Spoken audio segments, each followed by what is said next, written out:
and we will let the candidates introduce themselves. So if we go first over here, please. Hello, I'm Jasmine. I'm a fourth year Spanish and Portuguese student, and my pronouns are she, her, and I'm very excited to be here. Hi guys, my name is Devika Bhave and I'm a postgrad student studying Masters in International Business Management. I am also the student rep for the course and my pronouns are she, her. Hello everyone, my name is Alina Ghazal and I'm the student of MSc International Business Management. I'm as well the course rep of my course. Thank you. Hello everyone, my name is Jonathan Lee. I am a Stage 3 Chemical Engineering student and I'm looking forward to tonight. Thank you. Thank you very much. So we will start with our first question of the night. So many of your manifestos outline a deficit and lack of consistency in assessment feedback.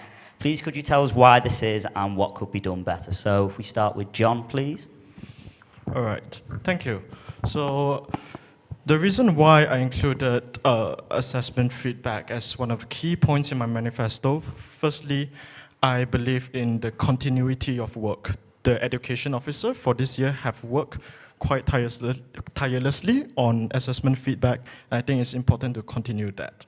Secondly, it is something that has come out in a lot of school rep reports. So my manifesto is built on reports from this education exec committee. It's also based on conversations I've had with school reps.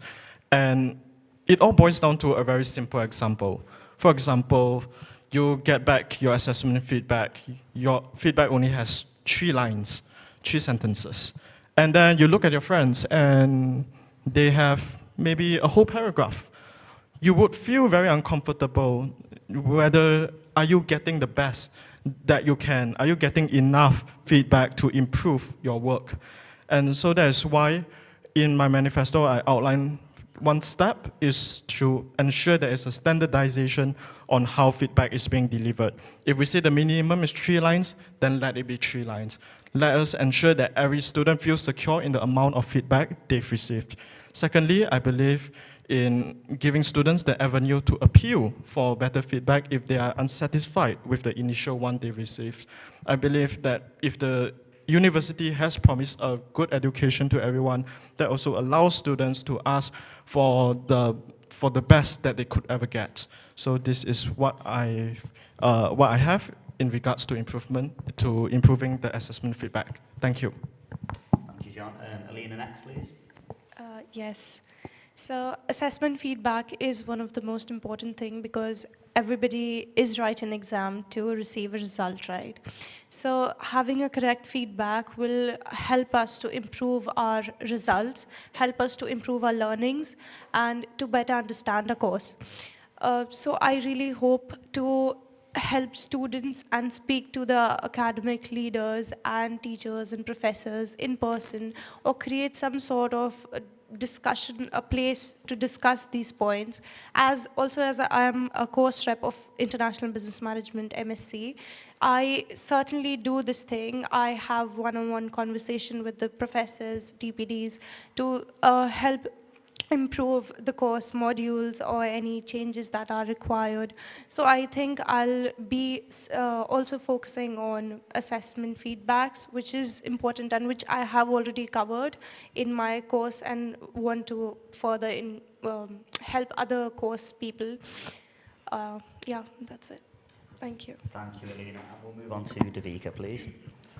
So I completely agree with Alina, being the course rep myself, and I'm actually the chair also for the SSC committee, so I did receive a lot of feedback, and I feel like assessment centers is always, assessment feedback is really necessary, and that's one of my major manifesto points as well, is because assessments and exams technically are always seen from the perspective of the professor, but I feel like it's also really essential that the student understands where he or she is not getting that mark, where are they losing that particular, okay, maybe I can write this sentence a bit more, maybe I can talk on this topic more.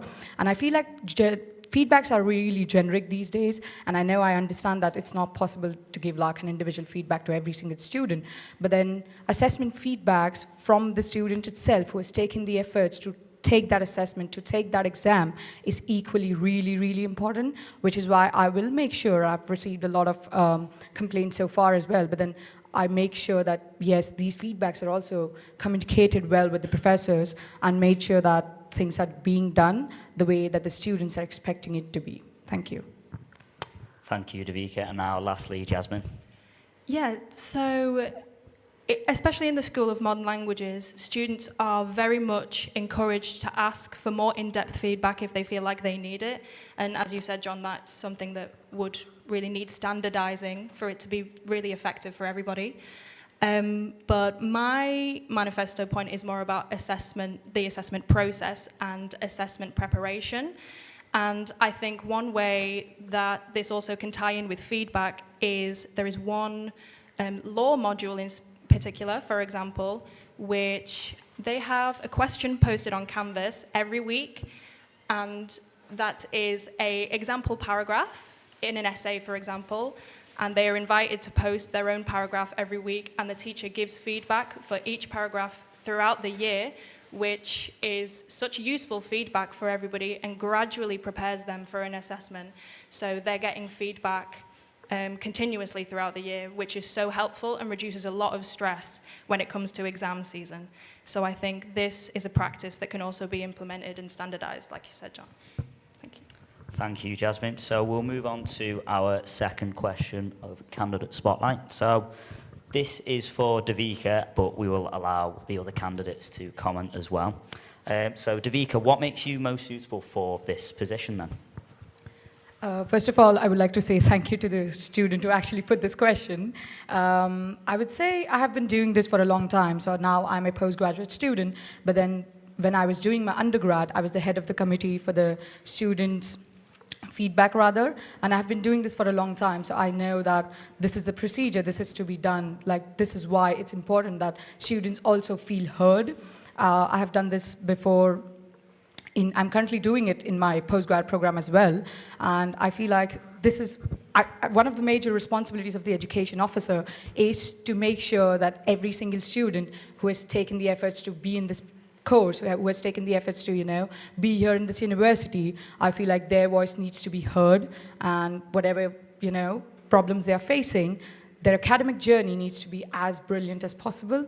And I can't assure you that it's going to be as brilliant as possible, but I can definitely make sure that it will be better, way better than what you've been going through. Thank you, Davika. So again, I will allow the candidates to also start on this. So if we start with John, please. To answer this question, firstly, what is the role of the education officer? To me, the role of the education officer is to represent the student voice and the student experiences on behalf of the student union when holding conversations with the university and also the wider community. In regards to my experience, I've been involved in student advisory boards, which are student staff partnerships that take place within the university since my first year. In second year, I was the school rep of engineering, and currently I'm the ethnic diversity officer at the Newcastle University Student Union. I believe these experiences has equipped me, firstly, to understand student voice better, and secondly, to understand what it takes to be part of the student union. I'm proud of my attendance record in the student councils. So far this year, it has been 100%. I thank you, the student media who has done coverage, who is doing coverage for tonight. They've also covered all the things that I've said in the past councils. So I believe that I bring this necessary experience of representing students, which I will take to this role. Thank you. Thank you, John. Now, Alina, please. Thank you. As an education officer, I think it is very important to understand and help a student with their well-being to be better with their education. I think providing them with correct support and speaking to them one-on-one and keeping transparency is very important to understand what they are going through, what sort of needs they have, because every person have diverse needs. So we should speak to them and speak to the administrator to help them with all the requirements they need to improve with their education. And previously I have uh, been as a delegate in Assembly of Nations out of UNHRC, which is women's right, and I've spoken about girls' education and education in general to give to young kids so that they become the future of the world. Education is really important to understand what's going around the globe, to make progress, to see different ambitions. So I think education is very important. And recently I've done social change sessions, which was basically NCL Plus Awards. So even there I learned a lot of things, and I hope to implement those in my role as your candidate for education officer. Thank you. Thank you, Alina. And now, Jasmine, if you'd like to answer. Yeah, I believe I'm most suitable for the position because I truly, truly care and understand what a personal thing your education experience is.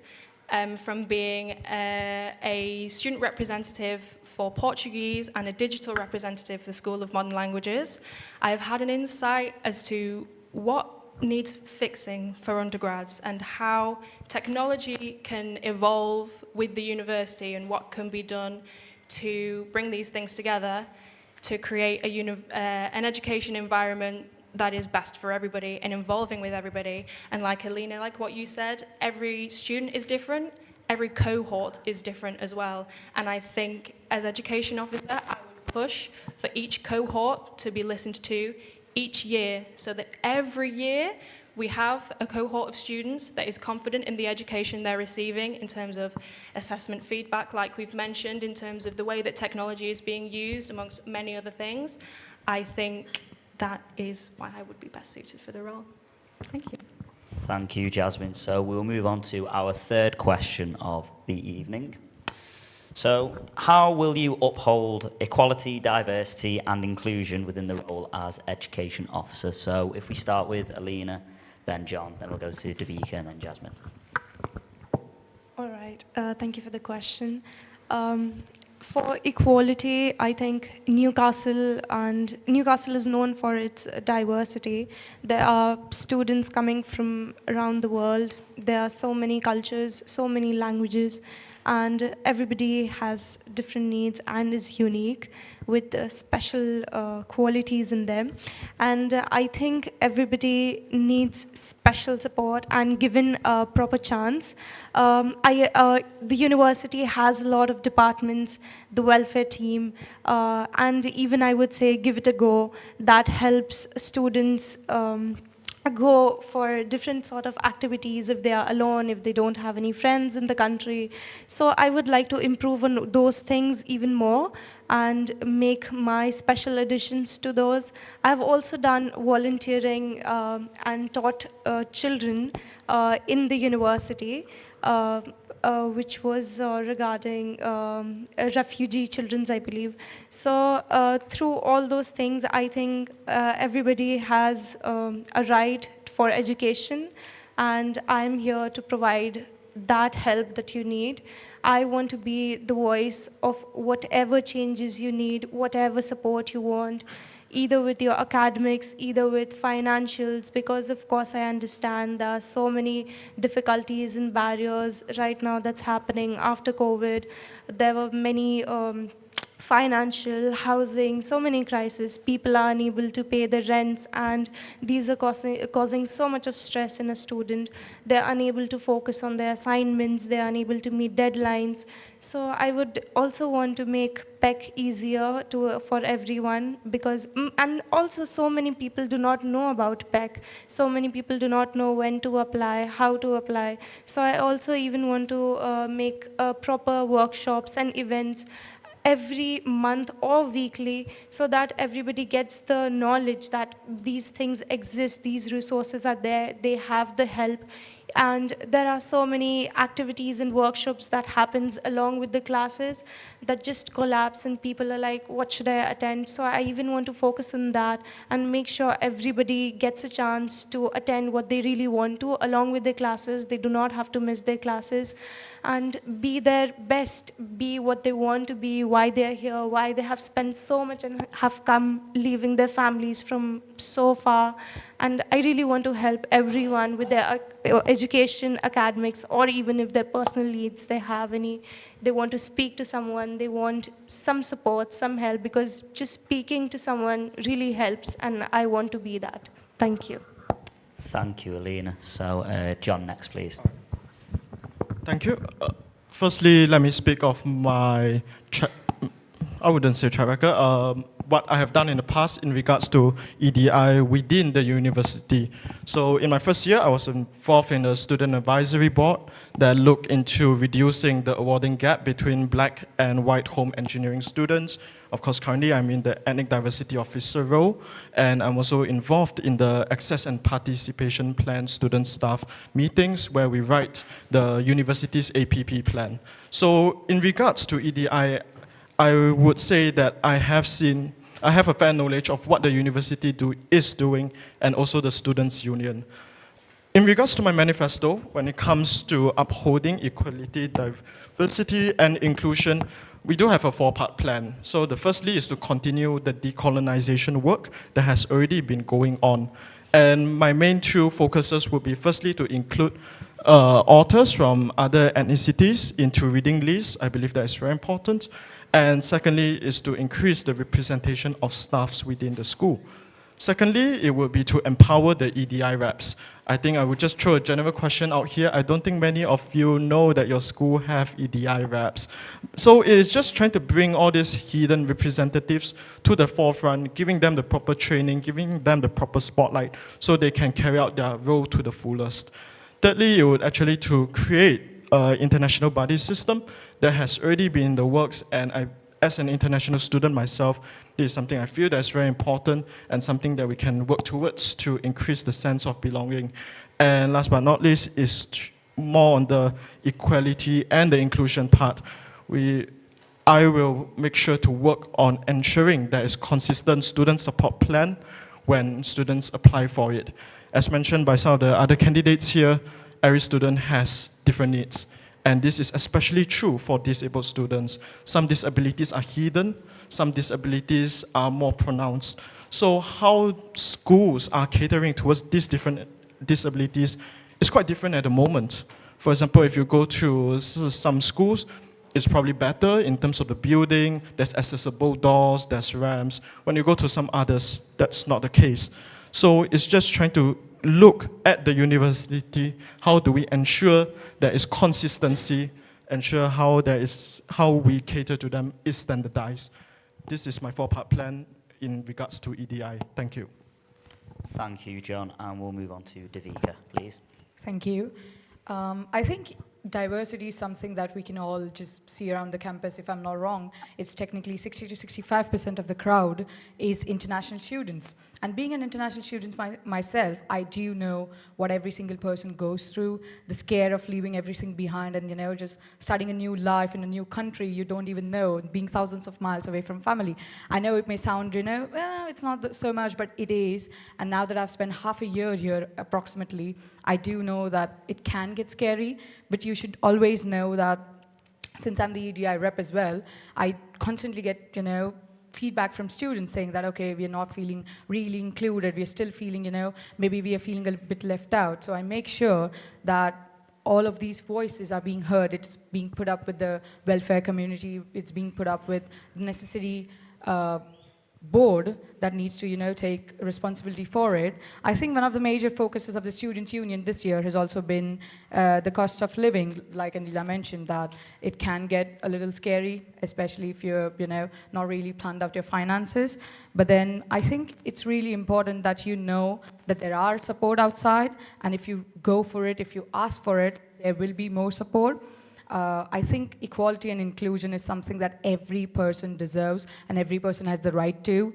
So I will make sure that whatever your concerns are will be put up with the right committee so that you feel included in every way possible and do not go through what I or some of the other international students also went through. Thank you. Thank you, Devika, and we'll just finish with Jasmine. So one question that has come up quite a lot in terms of EDI recently is the use of inclusive language.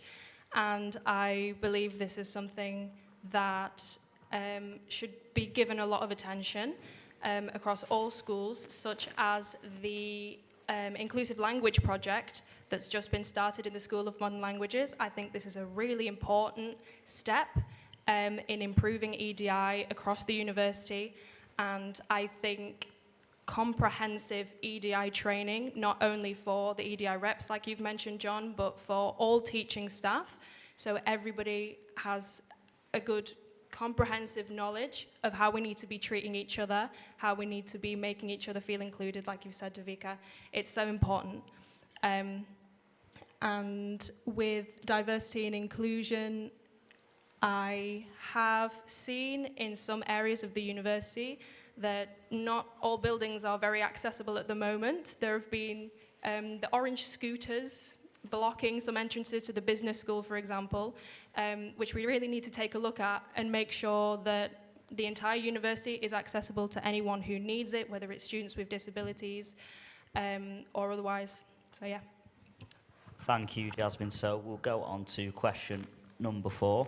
So what do you think is the most important part of the education officer role? So if we start with Jasmine, and then we'll just work our way along. I believe the most important part of this role is making the students, like I've mentioned, feel confident in the education that they're getting, the way they're being taught, the buildings that they're in, like we've just mentioned.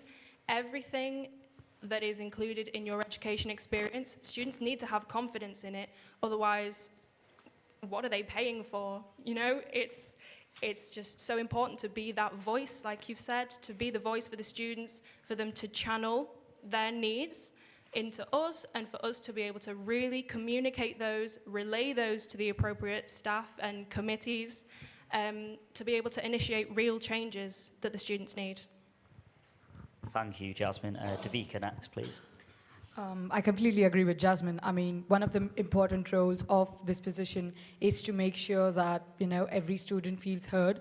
I mean, I'm an extrovert myself, but I can understand that not every single person is, and every single person is different. And sometimes they do not really feel, you know, comfortable talking to someone like the professor or someone like a well-being officer who's, you know, maybe a little older to them. But I think they can feel comfortable talking to someone who's of their age and who'll understand that they're also going through the same situation. I also feel it's not just important to, you know, like it obviously is really important to make those, you know, to understand what the students say, but I think it's also important to present them to the board in such a way that, you know, it is heard. These complaints or these feedbacks are legitimate and they need to be put up in a particular way. I think it's not really easy to do that because one of the major things of the education officer is to be the chair of the executive committee and being able to, you know, present yourself, being able to present your thoughts, being able to make sure that whatever you've collected, you just don't, you know, say that, okay, we've received this. No, it needs to be presented professionally in a manner that can be understood by the board as well as by the students. And I think I can do just that. Thank you. Alina next, please. Thank you. For me, the most important part of education officer would be improving mental health support. I think this is going to help a student to work, to study not only just with academics but overall health and for the future, because Newcastle is not just till your uni year or your grad year, it's beyond that. So I want to help them to feel comfortable, to enjoy the time here, to study, to just live and then have a better future. So I think mental health support would be my main concern, and that's what I'm going to improve. Thank you. Thank you, Alina, and we'll just finish with John. In a previous question, I replied in my answer that the position of this education officer represents students' interest in communications with the university. And it's because the education officer does sit on a lot of meetings. As a liberation officer, sometimes work with the sabbatical officers, and yeah, education officer, a lot of meetings, that's what I can tell you. And a lot of them revolves around having conversations with the university, sitting in the APP board, which I also sit in at the moment, speaking with the university council. And so it is about the ability to be able to walk into these meetings and represent the students to the very best, which is why when it comes back to student representation, one of the manifesto points I do have is empowering the student rep system. Because the education officer also sit in meetings with all the school reps, and then we take in the feedback that cannot be solved at the course or the stage rep level. And that is very important. It's just being able to take in the whole collective feedback, present in the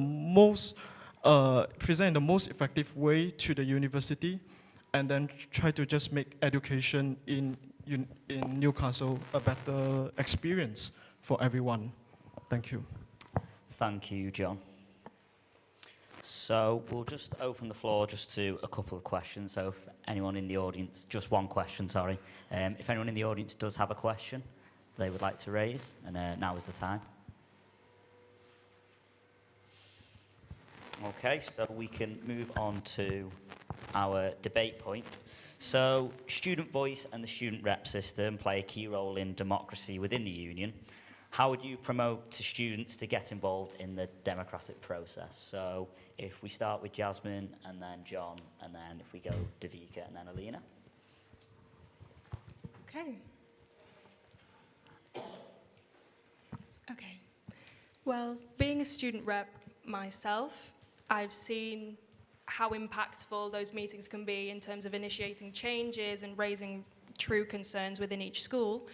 While student voice, the first thing that comes to mind is the way that we gather feedback on modules, for example, mid-module feedback questionnaires. And in reality, those rarely impact the way the content is taught or the way that a module is run, for example.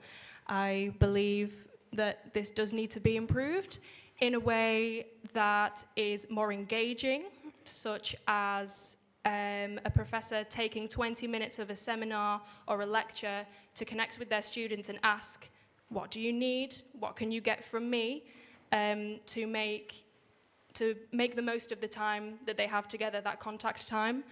And I think getting involved like that personally, that really promotes students to express their opinions and express their needs in a way that's less detached than simply filling out a form, which I think is really important, which may also encourage them to go for student representative roles, which are also so important, and sometimes they don't get filled, in which case the voices aren't heard.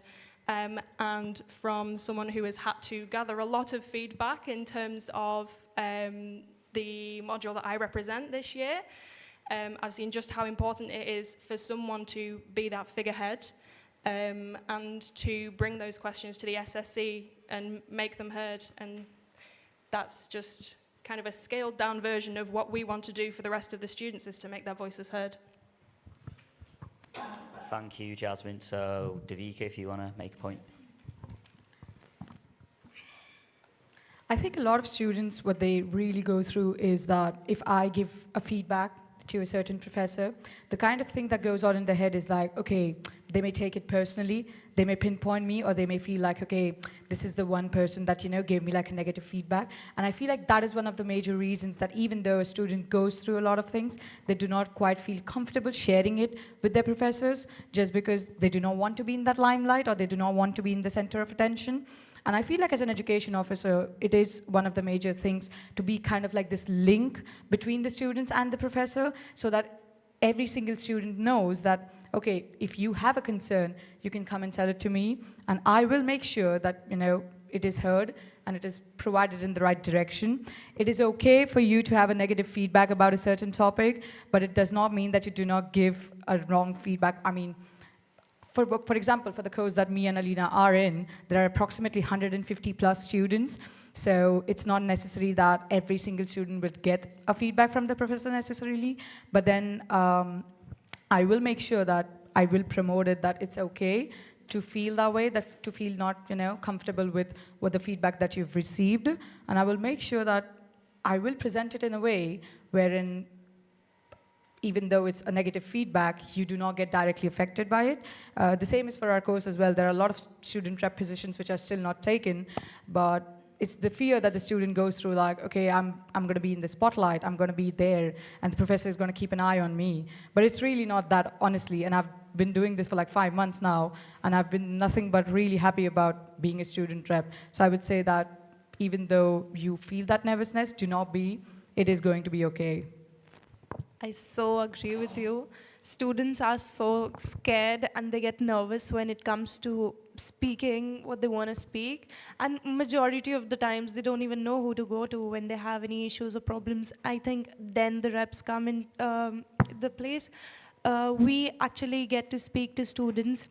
And we have been working together and we have got so many feedbacks, and I've realized this thing that speaking in person to students gives you a lot more visibility of what they want, what they're asking, and they sort of open up to you rather than those surveys and those lecture shout-outs that really don't help. A word or just yes or no, I don't think nobody is able to express what they really want. And how do I promote? I think giving holding proper workshops and events so that students come and speak to us on a weekly basis. I think that's going to really help them to speak to us. Even if they are not, we should go and as reps, we really go to students and speak to them. And that's what I want to do even as an education officer. I really want to go and speak to students, have a one-on-one chat, help them with anything, give them sweets so that they feel comfortable, and really speak to us what you really want, a change, your needs, anything, speak to us. Thank you. I remember in one of my initial trainings, stepping into the liberation officer role, was being told that student council is one of the places where student democracy works the best.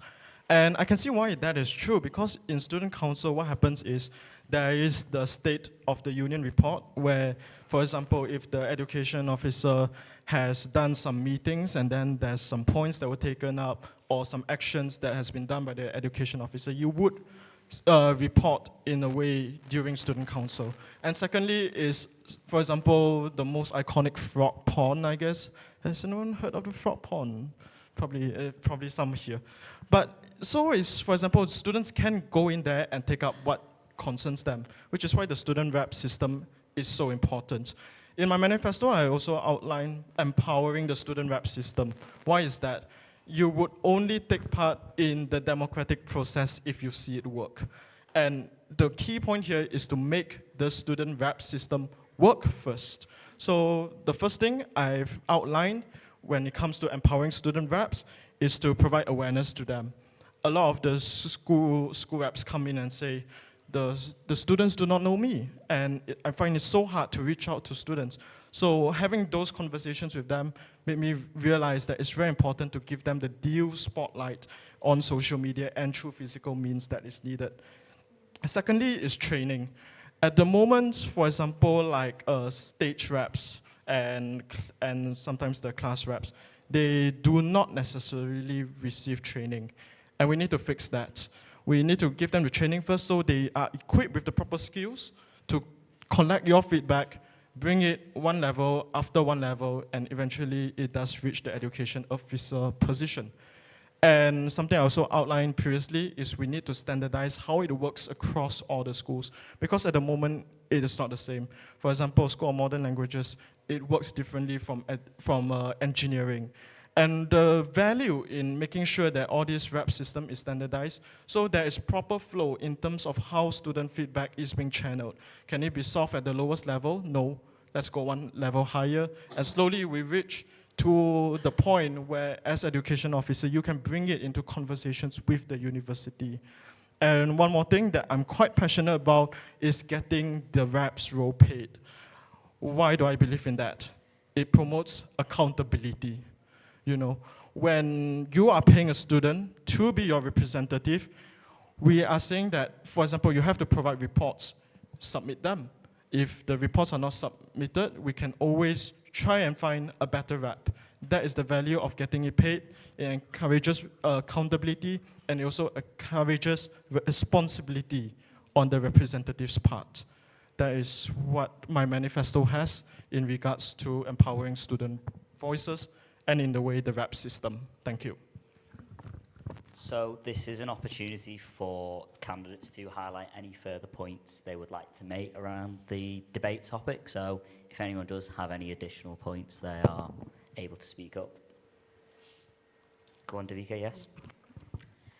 So I recently attended this conference wherein it was all the student reps from across the universities, across the UK, honestly. And one of the major issues that was raised at that conference was also that a lot of students are not actually aware who their student rep is. And I think John really put that point in perspective that yes, it is true. If you ask us too, like we are from a course wherein there's like 150 students and they do not know who their reps are, they do not know who to approach. And I want to change this. I want to make sure that if we are taking these roles, you know who to approach and you know that, okay, I can go and talk to this person.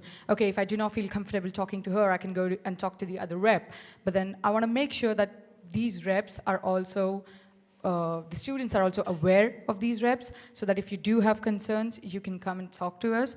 You can share things you want, whatever, with the confidentiality that these will not shared with people from the university or abroad. Yeah. Thank you, Davika. John, would you like to make a point? Right. Quite interestingly, my questions are for both of the candidates on the opposite so far. To Davika, in your manifesto, you talked about having a mentorship program. Is that right? Yeah. And you also talked about feedback system. Is that right? The thing is, from personally reading your manifesto, there is mentorship program in the university. And the feedback system exists in the form of the student rep system. So why did you mention these two things without acknowledging the existing systems that are available? And for Jasmine, previously in the debate, you also talked about standardizing, and I believe that's a key part of your manifesto. But my question would be, for example, I come from the School of Chemical Engineering. We have accreditation systems like ICAM-E. And if you go to the medical school or speech and language therapy, their accreditor is the NHS. So with accreditation, you cannot say you want to standardize assessment feedback because it will be so different across the different schools. So have you taken accreditation of different courses into consideration? Thank you. So if we start with Davika and then we'll go to Jasmine. Thank you for picking up that one point in particular. Like I mentioned before, I am aware that there's currently a mentorship program that is going on. But then again, I want to ask you this question. How many students are aware of it?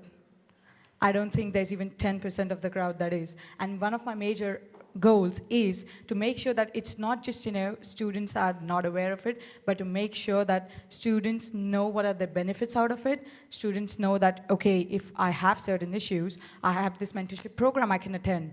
If I am undergoing something and I want to know their opinion on it, they should be aware. And I think that is quite not it. Like, to be honest, I also found out about the mentorship program when I was applying for the role. And I think that's just one of the major things. Like, it's not just about having these things there, it's about making students aware that these things are also present. Thank you, and then we just move on to Jasmine. Could I ask you to explain the accreditation thing that you've mentioned? Okay. Can I ask you to explain that, please? Yep, sure. Accreditation, for example, it works like in the chemical engineering school. It will say in order to become a chemical engineer, you need a certain number of hours in labs. You need a certain number of hours in regards to this course. You need a certain number of hours learning about sustainability. So when this is imposed by something external, my point is it would be very difficult internally to say, I want to standardize it across. As this especially applies to students who are doing the engineering and also the health courses. So again, it's like, how would you intend to achieve that? And you refer to standardization of assessment feedback? No, in your manifesto it says you want to standardize the standardized assessments. Okay. By that I mean standardized assessments within a school itself, and make those fairer within that particular school. Does that make sense? In that there seems to be a lack of communication between different modules, for example, within a particular school, which means those modules are assessing their students differently. Does that make sense? So those, I was not aware of the accreditation system, I will admit that, because I am in the School of Modern Languages, in which I don't believe there is one. But in terms of making the assessments fairer, it's less about standardization across the entire school and more about making it fairer for those students. Communication between staff members to make sure that those students who are getting those assessments are being assessed fairly across each module and not one being astronomically harder, even though the assessments may be based on previous year's average grades, for example. That's not necessarily relevant anymore. So having that communication between staff members is a key, important part of making those assessments more fairer. And yes, I did think that you were referring to assessment feedback, which I had prepared my answer for, but that was not my point. So thank you for making that clear. I'll think about that. Thank you, Jasmine. So if anyone would like to highlight any more points, now is the time. Yes, Devika? So one of the major roles of the education officer is to be aware of the current government policies going on around higher education and promoting more higher education in the all of United Kingdom. I wanted to know if you three have an opinion about it. Okay, so if we start with Alina, then John, and then if we go to Jasmine. So Alina? I'm not quite sure about the government rules, to be honest. But yes, I think the government won't just stop students from getting good education, obviously. And so what do you basically want to know? Do you want to know the restrictions or what exactly? So according to a PDF that I read off of gov.uk, the government has spent £115 million this year in higher technical courses, and they're making sure that 16-year-olds and more are getting more into these courses that involve a lot of technicalities and a lot of digitalization. And I wanted to know if you have your opinion on it. Whether you think it is suitable, whether you think there are any other areas of focus that the government needs to work on. So does the research has any evidence or any proofs, or when was it last updated? And on top of that, it's a very generic thing. It's about all over the UK, or which country you are speaking about, which particular part, England, Scotland, Wales, what are you speaking about? And also, I believe I want to improve the education system first from my university, Newcastle University. So I'll focus on my university, what's happening around the data of this university, rather than what government is planning for the entire country as a whole, because that's the government body, and I think he knows its job. And I'm going to focus on mine. Thank you. Thank you, Alina. So if we go on to John. Well, I think I personally also find the question, how I say, I'm not sure where it's leading to, but I am aware of this higher technicality thing, especially for those 16 and above. I believe this is a move that is quite global, as a lot of countries try to fill in all those roles with high technicalities. But what can address is existing measures implemented by the government that will affect students today.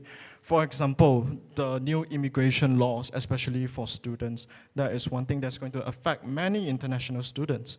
And also other things, for example, the new renters reform bill, which will be affecting students who will be trying to seek properties in Newcastle next year. And why do I have this insight? I've been very fortunate to be able to participate in meetings that are held between the student union and also members of parliament in the area. So I have brought issues along these lines to the people in government, which is, I believe, is what Devika is trying to go for. So I have the experience of holding these conversations with them. Personally, I've talked about international students, the increase in the visa surcharge that has been affecting us, and also regarding the energy bills. These are some things that I've raised up. So more specific to the question, I can't really answer that, but my focus are on the current issues and regulations that will affect the students of today. Thank you. Thank you, John. And lastly, we'll go to Jasmine. Well, I was going to go in the direction of Alina asking what exactly is it that you want to know, but if it's just our opinion, the first thing that came to my mind was that that money has gone towards introducing more students into STEM subjects. And as someone who does not study a STEM subject, it kind of shocks and hurts slightly that there is less attention on humanities subjects every day, including the arts and music. We are very lucky that we have a fairly well-funded music department, so it thrives. But with more students going into STEM subjects, I see the humanities getting less and less popular. And but as Alina said, our job is to prioritize the Newcastle Uni students first and take on their concerns. And if that's one of them, then we'll tackle it. Thank you. So we've got approximately 10 minutes left, so we'll have time for one or two more questions. So you can, yes, another question. Go on, Devika. So, thank you for raising that point, obviously. My major concern regarding asking this question was that for a student, it's not always the assessment feedback or the exams that affects the student. It's the government rules and regulations, the constant change that is going on in the country. And I agree that you're saying... Not really. You saying that, you know, it's like, I want to focus on Newcastle, agreed. But then those government regulations actually affect Newcastle as well. So what your decision is will eventually affect, it's going to affect what kind of action are you taking. That was my major question, that like Jasmine mentioned, that it's all about stem cells and it hurts, you know, that there is no much representation to the others as well. But then that is what my major question to all was, like, what is going to be your duty in accordance with these rules? Because you have to, the position is going to be in accordance with these rules and regulations. Can you highlight a few points that has affected Newcastle University? What the government rules have been like implied and has affected Newcastle University? I don't mean Newcastle University, I Or mean the any students of the university in Newcastle general. University, Yeah, students, or please. just students in general. Definitely it has affected, like John mentioned about the immigration health surcharge, it being increasing, it, you know, getting to that level, you are going to be worried about your money, and you will work, you know.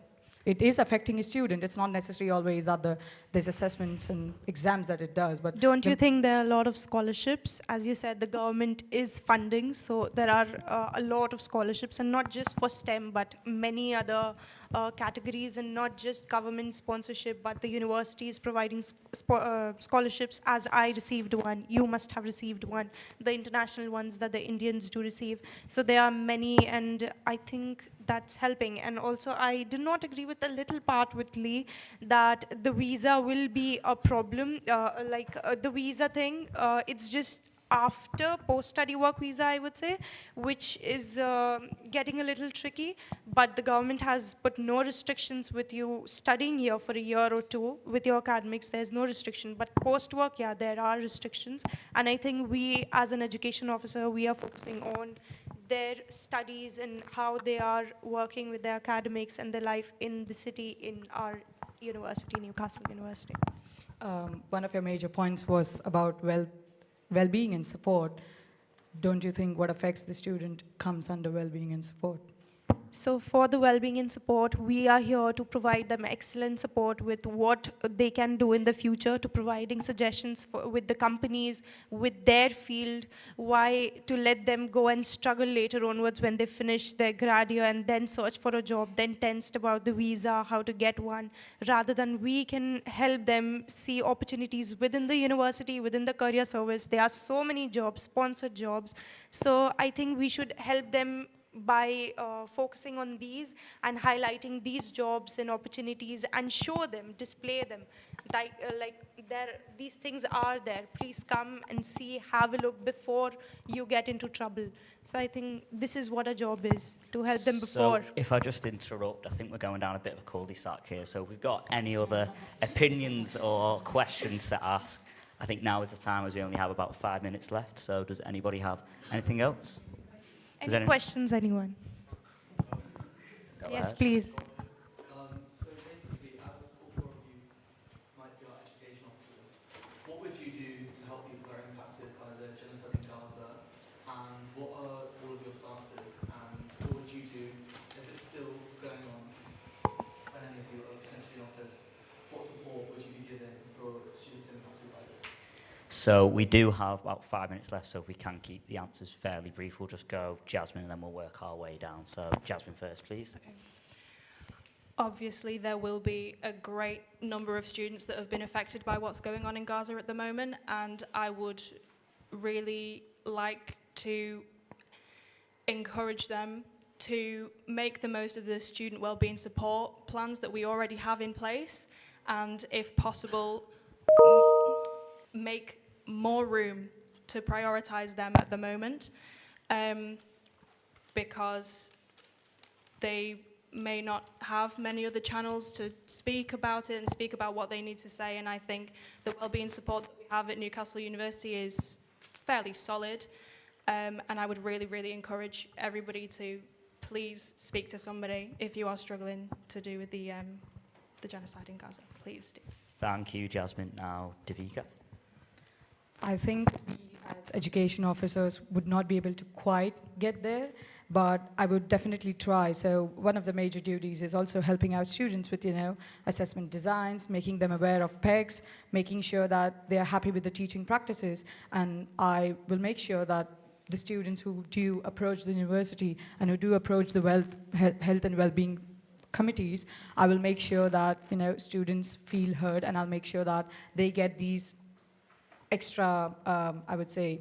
So I can't technically be directly doing anything related to it, but then I'll make sure that they get those PEC extensions if they wish to. They get those extra teaching aids for videos or lectures that they have missed because of this, and just all support as much as possible. Thank you, Davika, and we'll move on to Alina. Thank you so much for raising that question. It is so important, I think, because as we speak about EDI, I think people all around the campus means a lot, and people from Gaza, Palestine, they are really suffering a lot. These traumas they are unable to take, they are unable to focus on education. I think providing them funding, better resources would help them. Creating some sort of workshop or charity events to help these students with their financials to pay the tuition fee or with their living cost. And also if we can do any volunteering work, because we are not just education officer, we are going to work in a team with sabbatical other officers. And I think we will do some sort of volunteering work, something to help them to gather some money so that they can work, help their country, or in some medical aid or books or anything for the children, because education is not just limited to one place or the grads or the master student, but to everyone, for the children or whatever. So I think helping them and making these students happy with not just helping them here, but also providing some sort of resource to them so that they can help their families and people around, so that they stay in a nice peace of mind. So I think, yeah, providing these sorts of facilities to these students and helping and going with them is really important. Thank you. Thank you, Alina, and we'll just finish on John. All right. Thank you, Louis, for the question. As for my stance, I think you know what it is. But let me just reply to this question as education officer. In fact, you wouldn't need to wait for me to go through the elections and all, because by the next council, I will already be writing a motion to be submitted to student council that will urge the university to call for a ceasefire. So that is what I'm telling you all in advance. But what is more important regarding this conflict is to have culturally and timely support, which I feel at this moment could be improved. So what do I mean by that? It is, of course, support, welfare, it's all there, it's always been there. But how do we make it more timely and make it more relevant to the students who need it at the moment? I think that is very important, and that is what I will commit to look into. not just for this conflict, but anything that is going on, especially in Yemen, that is happening recently. So that is my commitment. Thank you. Thank you, John. So we will conclude the first candidate spotlight there for Education Officer. I'd just like to thank all the candidates and I wish them all the best of luck in the elections. Thank you for everyone for coming in the audience and thank you for watching if you're watching through NUTV. Thank you so much.